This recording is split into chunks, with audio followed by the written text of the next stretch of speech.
Obrigada. Bem, falar da regulação da inteligência artificial é um verdadeiro desafio, porque temos desde logo 103 artigos, 180 considerandos, 3 anexos e alguns artigos parecem considerandos. Eu gostaria de abordar aqui, até por força das minhas funções, a interação entre o Regulamento de Inteligência Artificial e o Regulamento Geral de Proteção de Dados. RGPD, conhecido por todos, que também, por sua vez, tem 173 considerandos, 99 artigos. Portanto, vou poupar-vos claramente ao tormento que seria ir de forma muito detalhada sobre esta interação, mas gostaria de destacar algumas questões essenciais e irei fazê-lo dessa forma. E até depois de ouvir a professora Raquel Brígida, dá aqui um bocadinho mais de força ao meu pensamento de que, de facto, ainda nos vale o RGPD, que foi tão criticado, mas parece que ainda vai ser aqui o pilar de muita coisa do ponto de vista da regulação. É óbvio que a importância de falar desta interação tem a ver com o facto de a inteligência artificial recorrer os sistemas se basearem em grande parte e recorrerem a grandes quantidades de dados pessoais. A inteligência artificial não é uma coisa nova, embora pareça. O termo foi cunhado nos anos 50, em 1969 pela primeira vez se fizeram experiências com agentes de inteligência artificial, mas digamos que a tecnologia esmoreceu durante muitos anos e foi só devido à internet, à digitalização, ao grande volume de dados, ao Big Data, que veio alimentar e provocar agora este boost tão grande e tão galopante de inovação que muitas vezes dá vontade de dizer vamos parar um bocadinho para respirar, porque de facto, se é verdade que a tecnologia em si não é boa nem é má, tudo depende da utilização que fizermos dela, e é sempre assim terá que ser sempre controlada pelo homem e o ser humano não pode ser arrastado pela evolução da tecnologia como se ela fosse um organismo próprio, que não houvesse uma intervenção humana e que se desenvolvesse sem nenhuma intervenção humana e de facto ter um controle e decidir por que caminho é que quer ir e por que caminho é que acha que essa tecnologia deve seguir para ser posta ao serviço da humanidade, porque é disso que se trata. Mas aqui, nesta interação, claro que quando apresenta riscos para os direitos fundamentais, neste caso, em particular, será em relação ao direito à proteção de dados, e aqui direitos fundamentais das pessoas singulares, direito à proteção de dados, direito à vida privada ou à privacidade. Como também já foi referido, o RIA veio engrossar um já extenso pacote legislativo da União Europeia no campo da economia digital. Além do RGPD, temos os regulamentos da governação de dados, dos mercados digitais, dos serviços digitais, o regulamento dos dados, Data Act, o regime europeu da identidade digital. Já este ano foi publicado o regulamento que cria o Espaço Europeu dos Dados de Saúde, que é um regulamento muito importante porque são dados extremamente sensíveis, e já em cima da mesa, em discussão ao nível do Conselho, essencialmente, está uma proposta de regulamento para acesso a dados financeiros e também a proposta de criação do euro digital. Portanto, temos aqui uma proliferação de atos legislativos e de requisitos regulatórios em muitas áreas afins ou mesmo sobrepostas, o que tem logo à partida um potencial de gerar conflitos, gerar inconsistências e não abonando em favor da segurança jurídica. Já é visível que as práticas relacionadas com dados são escrutinadas a partir de diferentes perspectivas legais, isto é, já há exemplos de investigações paralelas feitas por diferentes autoridades competentes sobre os mesmos factos, sobre as mesmas práticas. Os senhores, melhor que ninguém, depois existe aquele princípio no direito de ne bis in idem e, portanto, temos aqui várias autoridades a regular e a atuar, a investigar as mesmas práticas. Além disso, existe um sério risco, porque a regulação, naturalmente, que tem confusões, tem contradições, tem desadequações, muitas vezes não é densificada suficientemente para ser articular os vários instrumentos legislativos e, portanto, corremos um risco sério de, nesta panóplia de normas que são aparentemente complementares e aparentemente consistentes, nos casos sim, noutros não, haver na prática um enfraquecimento da proteção de direitos, precisamente por disposições contraditórias ou de difícil interpretação e cuja aplicação pelos supervisores, por serem diferentes, autoridades competentes, vão quase necessariamente aplicar de uma forma dispar, o que requeriria um passo muito grande em termos de cooperação entre as autoridades, que acho que não estamos lá ainda. Estamos todos muito familiarizados com a expressão sem prejuízo de, que é uma expressão que pulula no direito da União e também já no direito nacional, sem que haja efetivamente uma densificação que ajude a articular estes diplomas. É verdade também, e deve ser dita, que nesta panóplia de regulamentos europeus o RGPD funciona como um pilar. Foi dos primeiros regulamentos e existem, de facto, normas no regulamento dos serviços digitais, dos mercados digitais, no regulamento da governação de dados e também no regulamento dos dados, que prescrevem que, em caso de conflito, as normas do RGPD prevalecem. Parecia que ficaria tudo muito mais claro, mas nem sempre, claro, é uma clarificação, é óbvio, mas nem sempre isso depois se traduz na prática numa aplicação segura e fácil. O mesmo se passa, aliás, com o regulamento de inteligência artificial. Logo no artigo 2 aos organismos e agências europeias e que é aplicado de forma transnacional por um regulador próprio, uma autoridade europeia de proteção de dados. E, portanto, o RIA diz claramente, é uma norma que diz claramente e reforça que o RIA não afeta o disposto naqueles 4 instrumentos. O não afeta também é uma expressão muito usada e vamos ver que, exceto, depois tem sempre umas pequenas exceções, exceto o disposto no sítio tal e tal. Há algumas exceções, efetivamente, mas vamos concentrar-nos naquilo que é parecido, para já. Aquilo que é parecido começa logo por algumas definições. O RIA remete para o RGPD em 3 definições. A definição de dados pessoais, desde logo, a definição de profiling, ou que se chama mesmo definição de perfis, que no fundo é o conceito de profiling, e também o conceito de categorias especiais de dados. As categorias especiais de dados, também conhecidas por dados sensíveis, a nossa Constituição também protege, não é exatamente o mesmo elenco, mas tem um pormenor interessante. O artigo 35 não inclui os dados de saúde, mas inclui o conceito de vida privada, portanto, há aqui uma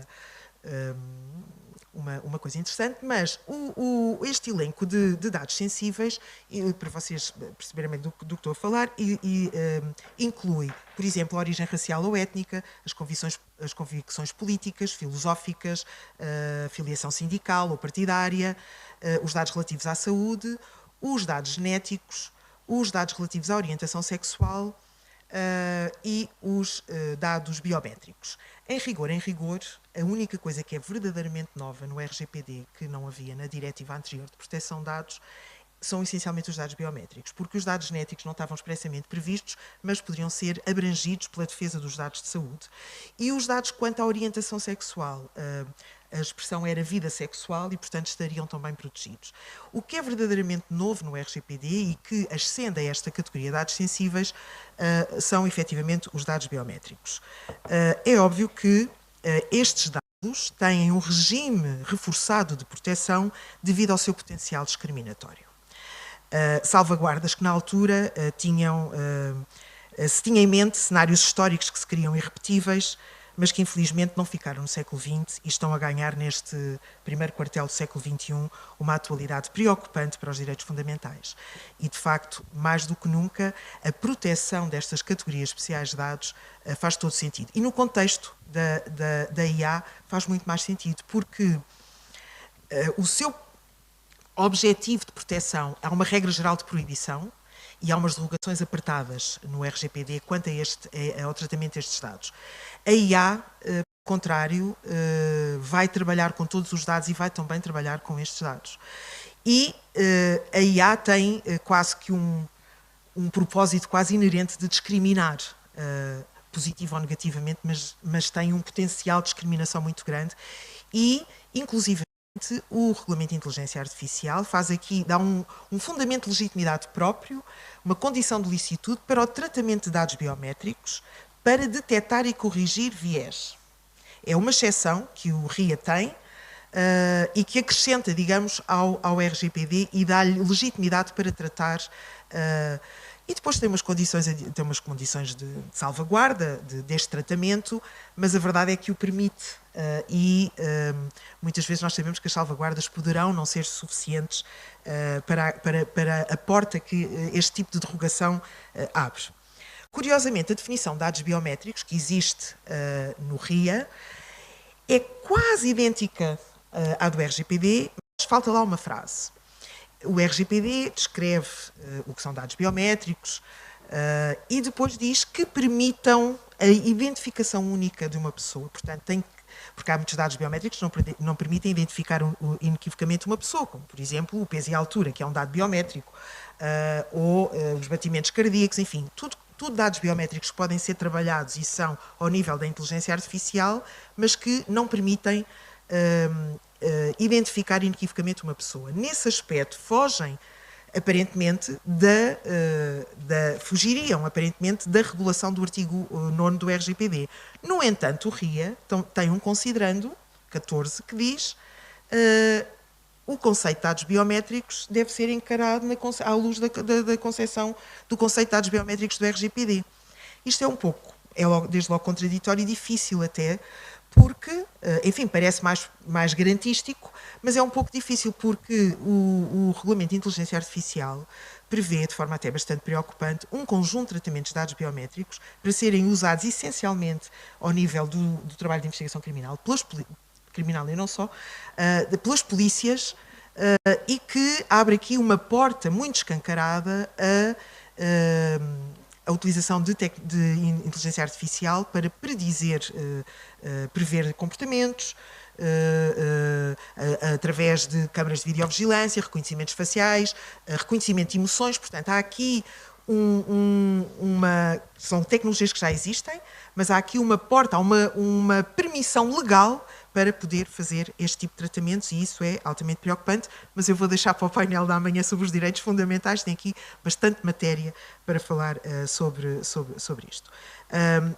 De qualquer forma, eu queria aqui dizer que, precisamente, na economia digital é muito comum o tratamento de dados pessoais, e existem conjuntos de dados em que os dados pessoais são combinados com dados não pessoais. Mas isto só significa que, por hipótese, se houver um dado pessoal contra 1000 dados não pessoais, aplica-se o RGPD na mesma. Claro que a desproporção não será esta, ou a proporção não será esta, mas efetivamente, mesmo nestes conjuntos mistos de dados, que são frequentes e que são usados nas várias fases da evolução e do tratamento pela inteligência artificial dos dados, esses tratamentos que são feitos estão sujeitos às obrigações do RGPD. E eu gostaria de destacar só algumas, porque há muitas, é extensíssimo, mas há algumas que têm um particular impacto ao nível da utilização da inteligência artificial e na sua relação com o RGPD. Em primeiro lugar, o princípio da licitude. Tem de existir sempre um fundamento de legitimidade, à luz do RGPD, para recolher e processar os dados pessoais, e neste caso, todos os dados pessoais que são utilizados nos sistemas de IA têm que ter um fundamento de legitimidade. Esse fundamento de legitimidade pode ser o consentimento, pode ser a lei, e pouco mais estou a ver do que isto. Em alguns casos, eventualmente, o interesse legítimo do responsável pelo tratamento, desde que não prevaleçam os direitos e liberdades das pessoas, o que será em situações muito marginais, quase, ou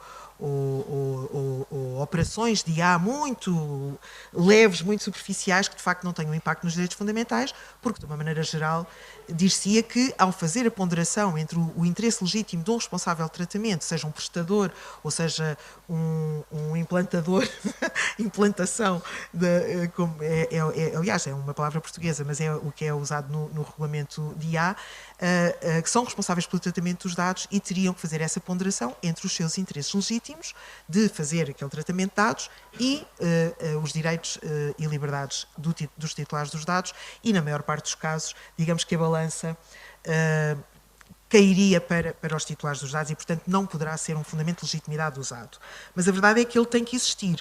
E isto existe em todas as fases, seja na fase de treino, seja na fase de validação, seja na fase de teste.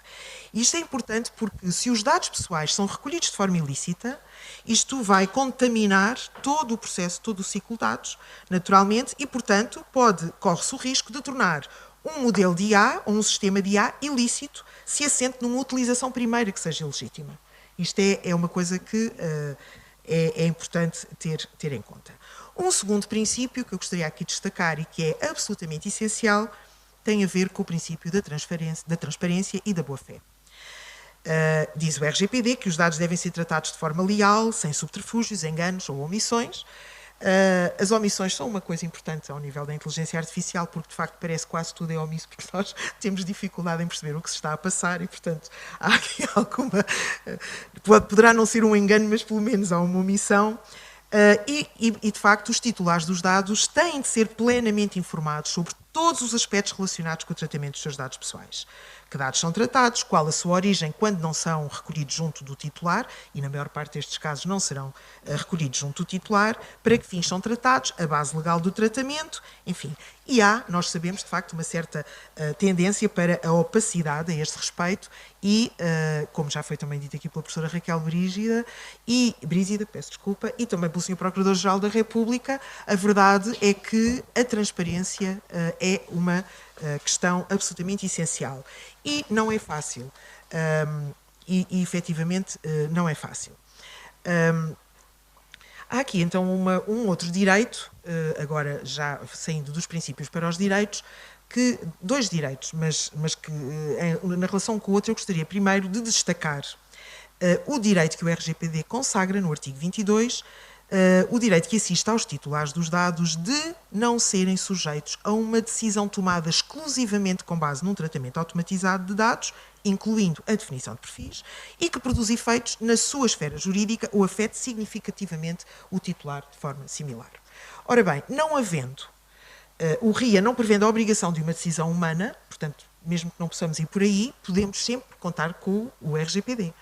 Porque o RGPD diz que nenhuma pessoa pode ser sujeita a uma decisão automatizada, sem mais. Pronto, depois há ali uma ou outra exceção, mas tem.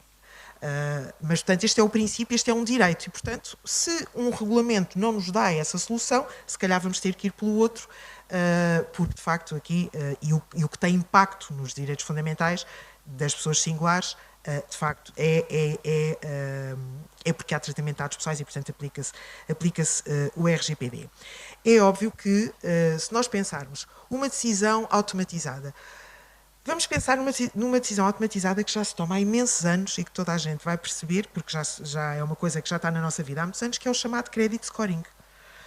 O credit scoring é antiquíssimo, claro, nasceu nos Estados Unidos, penso que até parece mal não ter créditos, não é? Até é motivo de desconfiança não ter créditos, mas o credit scoring foi talvez das primeiras utilizações que foi feita de inteligência artificial, no sentido de utilização de algoritmos, não é? Que os gregos já conheciam e os árabes também, portanto, também não são coisas novas, mas temos aqui, no credit scoring, temos aqui um acórdão do Tribunal de Justiça a interpretar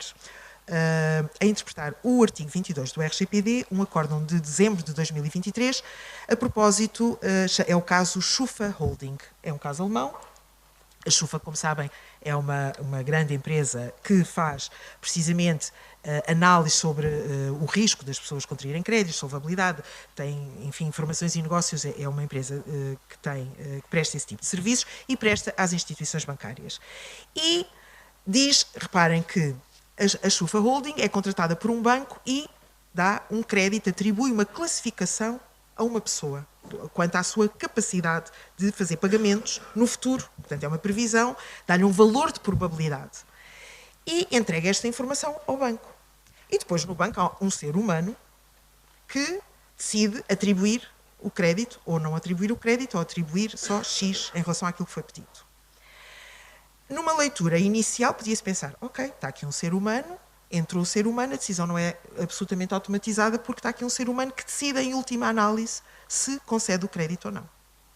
Isto foi um caso muito interessante porque, de facto, isto não é fácil. Mas o Tribunal de Justiça que não nos desilude neste aspecto, até ver, não nos tem desiludido na interpretação do RGPD, no sentido da defesa dos direitos das pessoas, o Tribunal de Justiça vem dizer, não, uma decisão automatizada, quando é fornecido um valor de probabilidade baseado no tratamento de dados pessoais dessa pessoa sobre a sua capacidade de cumprir as suas obrigações de pagamento, é determinante e que é determinante no estabelecimento, execução ou cessação de uma relação contratual, isto considera-se uma decisão automatizada para efeitos do artigo 22. Portanto, o Tribunal de Justiça não atribui nenhuma importância ao facto de haver fisicamente um humano na cadeia, porque esse humano, efetivamente, não decide. O que ele decide é determinado pela decisão automatizada, não é? Pelo valor de probabilidade que o algoritmo dá. E, portanto, o humano não se limita a fazer nada a não ser reproduzir aquilo que a decisão automatizada lhe deu. Poderá haver exceções, porque há pessoas que não têm condições para ter crédito e os bancos mesmo assim lhes dão crédito. Portanto, há sempre umas exceções. Mas, de uma maneira geral, é isso que efetivamente conta. Portanto, esta jurisprudência é importante nesta definição do direito. Por outro lado, e quanto ainda relacionado com a transparência, há uma decisão mais recente, já deste ano, do Tribunal de Justiça, que diz que o titular dos dados tem obrigação que lhe sejam prestadas informações pertinentes sobre a lógica subjacente à decisão automatizada. E, portanto, diz, não é preciso explicar os algoritmos na íntegra, mas é preciso, e aí é um desafio, concordo com o que disse a professora Raquel Brizida, é um desafio explicar de forma acessível, inteligível para o cidadão médio, como é que que dados são tratados e qual é a lógica subjacente àquela decisão automatizada. Mas o Tribunal diz que a complexidade da explicação não isenta o responsável de tratamento de prestar essa informação. Portanto, tem que se encontrar uma forma efetiva de trocar por miúdos aquilo que é bastante complexo. E o Tribunal reforça neste sentido. A garantia deste direito de informação é garantia para outros direitos, designadamente tudo que constar a decisão, e, portanto, é essencial que este direito seja dado. Já estou perto do fim, não é? Portanto, quer o RGPD, quer o RIA, são atos legislativos que assentam numa abordagem baseada no risco. Isto foi uma forma que o legislador encontrou de não se tornar obsoleto tão depressa perante o desenvolvimento tecnológico, foi criar regulamentos que supostamente têm alguma neutralidade tecnológica, e têm, para poderem ser aplicados de forma mais que perdure no tempo e que não fiquem absolutamente desatualizados. De qualquer forma, isto significa que, e o risco é definido por remissão para outra diretiva como uma combinação da probabilidade de ocorrência de danos e a gravidade desses danos, isto significa que, como no RGPD, que os sistemas têm que ser analisados de forma casuística, porque os riscos são variáveis e os sistemas não apresentam todos os mesmos riscos, a menos que sejam idênticos, é óbvio. E, portanto, aqui, focando na área da justiça, queria dizer que o RIA, efetivamente, classifica os sistemas de IA em função do risco que eles representam para a saúde, a segurança aqui mais no sentido de safety, não é a segurança security, não sei como dizer melhor em português, e os direitos fundamentais. Portanto, há efetivamente o anexo, o RIA dá critérios, tem um artigo sobre critérios, o artigo 6º, número 1, sobre critérios que levam à classificação de sistema de risco elevado, e tem depois uma lista, já fechada, o célebre anexo 3, que tem uma lista dos tratamentos e das áreas onde se encontra a justiça. E na parte da justiça diz o seguinte, eu vou ler em inglês porque acho que a tradução portuguesa não está correta, que aliás também é muito comum, e portanto eu vou ler em inglês, acho que toda a gente percebe.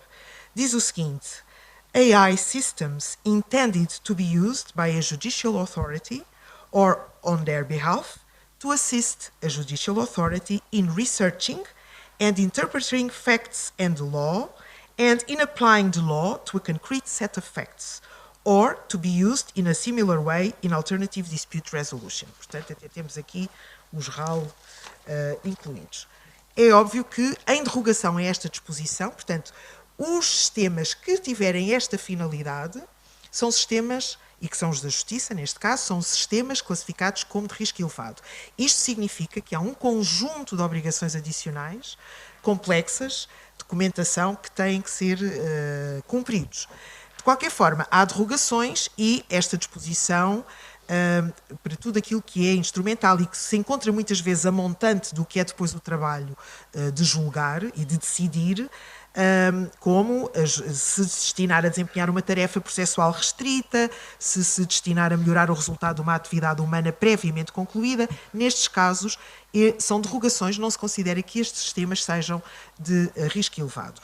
Há, portanto, muito campo para se desenvolverem sistemas de IA na área da justiça, sem que estes sejam classificados de sistemas de risco, e isso é importante porque o RIA impõe um conjunto de obrigações adicionais.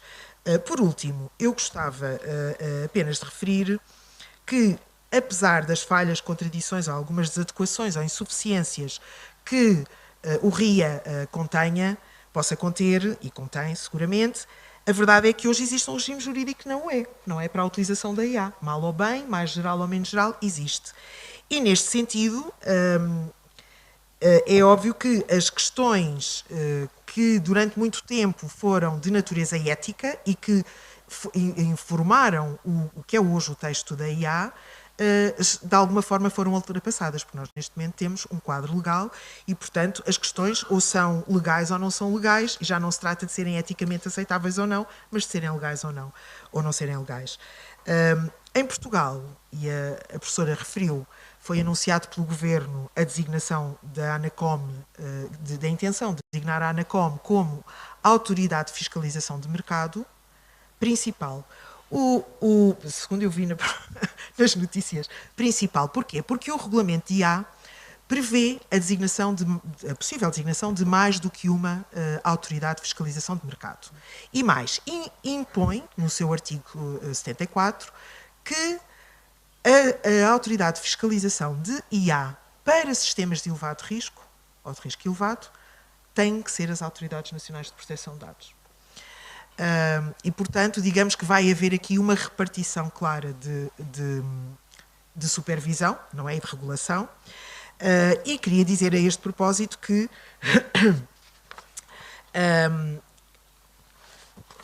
existe, e isto tem relevância, porque no contexto da atualização da Lei 34/2009, a lei referente ao tratamento de dados pessoais no sistema judicial, em cuja proposta de atualização dessa lei se prevê a criação de uma autoridade de controlo em matéria de dados pessoais no âmbito do sistema judicial, portanto, para cumprimento do RGPD, incluindo quando os tratamentos de dados são feitos pelos tribunais no âmbito da sua função jurisdicional.